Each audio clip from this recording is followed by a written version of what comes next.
কক্সবাজার বাংলাদেশের দক্ষিণ-পূর্ব অঞ্চলের একটি বিখ্যাত শহর। এখানেই রয়েছে পৃথিবীর সবচেয়ে দীর্ঘ অবিচ্ছিন্ন সমুদ্র সৈকত।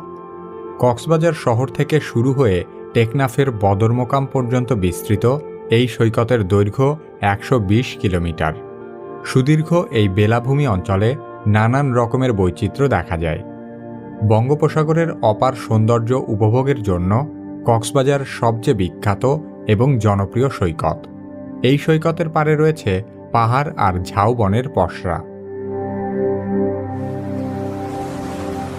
অতীতে কক্সবাজার পানোয়া নামে পরিচিত ছিল।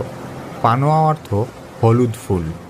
এছাড়া এই অঞ্চলের আরেকটি নাম ছিল পালঙ্কি। নবম শতাব্দীর শুরু থেকে ১৬১৬ সাল পর্যন্ত কক্সবাজার সহ চট্টগ্রামের একটি বিশাল অংশ আরাকান